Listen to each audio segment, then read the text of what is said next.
अगर आपसे कहा जाए कि आप रोज जहर खा रहे हैं और बहुत जल्द आप काल के गाल में समा जाएंगे, तो आप इसे शायद जरूर मजाक समझेंगे, पर यह मजाक नहीं है, एक हकीकत है।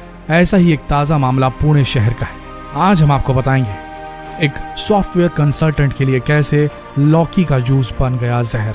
इस वीडियो में हम आपको बताएंगे। पुणे की 42 वर्षीय महिला, जिसका नाम गौरी था, जो पूरी तरीके से स्वस्थ थी, इवन हेल्थ कॉन्शियस थी, फिटनेस फ्रीक थी। उसने एक छोटी सी गलती की और उसे अपनी जान से इसकी कीमत चुकानी पड़ी। उसने कौन सी गलती की थी, ये जानेंगे तो आप हैरान हो जाएंगे। उन्होंने लौकी का जूस पिया था, ये सोचकर कि ये हेल्दी है। दरअसल ये महिला अपने सेहत को लेकर काफी सचेत थी और रोजाना एक्सरसाइज किया करती थी, और पिछले कुछ दिनों से उसने हेल्दी जूस पीना भी शुरू किया था। एक निजी कंपनी में सॉफ्टवेयर कंसल्टेंट का काम करने वाली इस महिला ने घर आकर लौकी में गाजर का जूस वगैरह मिलाकर जूस बनाया और उसे पी लिया। और जब वो फिर ऑफिस के लिए रवाना हुई तो अचानक बीच रास्ते उसकी हालत खराब होने लगी। उसे उल्टियां होने लगी। वो घर लौट आई जैसे तैसे। हालत बिगड़ने पर दोस्तों और पड़ोसियों से मदद मांगी और हॉस्पिटल में भर्ती कराया गया उसे जैसे तैसे। दरअसल जिस लौकी का जूस उसने अमृत समझकर पिया था, वो उसके लिए जहर बन गया था। ये जहर उसके पूरे शरीर में फैल गया। उसे खून की उल्टियां होने लगी। डॉक्टरों ने कह दिया कि इनके किडनी और लिवर फेल हो रहे हैं, और फिर ब्रेन हेमरेज की वजह से उसकी मौत हो गई। इस महिला की मौत से सभी सख्ते में आ गए। कैसे लौकी इस महिला की मौत का कारण बन गई? दरअसल इस लौकी में कुकुरबिटासिन नामक केमिकल मिला हुआ था, जो सांप के जहर से भी ज्यादा जहरीला होता है। और ऐसी कोई दवाई अभी तक नहीं बनी जो इस केमिकल के जहर को बेअसर करे। उसका कारण हद से ज्यादा रासायनिक दवाओं का छिड़काव था, जो कि लौकी में मिल गया था।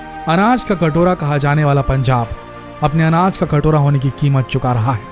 2013 में पंजाब से बठिंडा जाने वाली ट्रेन को कैंसर ट्रेन का नाम दे दिया गया, क्योंकि यहाँ से जाने वाले अधिकतर यात्री कैंसर की बीमारी से पीड़ित होते थे। और ये वो लोग थे जो खेतों में अंधाधुंध पेस्टिसाइड का छिड़काव किया करते थे, जिसका असर इनकी त्वचा पे पड़ने के कारण इन्हें कैंसर जैसी घातक बीमारी का सामना करना पड़ा।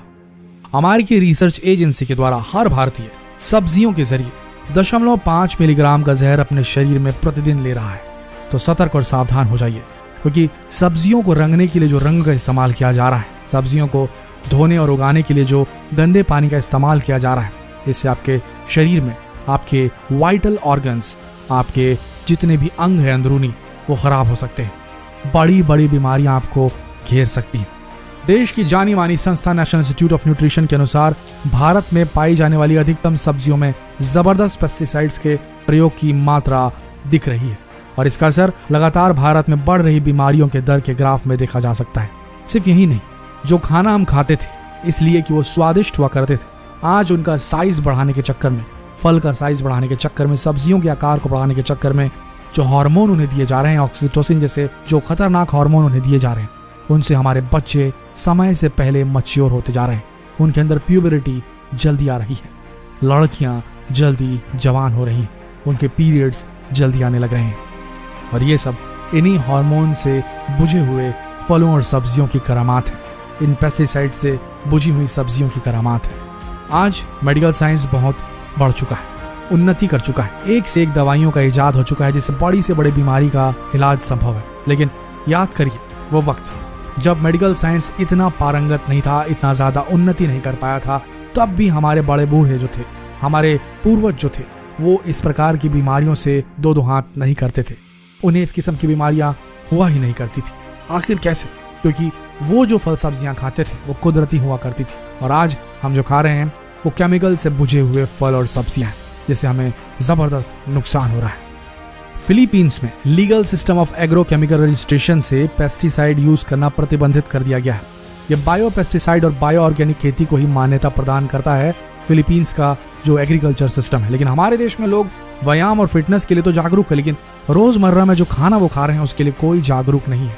सिर्फ पैदावार चाहिए, ज्यादा मुनाफा चाहिए, और बस कुछ नहीं। देश की अग्रणी कृषि उत्पाद में जो रिसर्च करती है उस एजेंसी का कहना है फूल गोभी और बंदी गोभी में 50 से 70 टन प्रति हेक्टेयर फास्फोरस, नाइट्रोजन और पोटाश डाला जाता है, यानी कि उर्वरक की मात्रा हो गई 435 किलोग्राम। मूली में 12 टन प्रति hectare phosphorus, nitrogen, potash 72 kilo के लगभग डाला जाता है।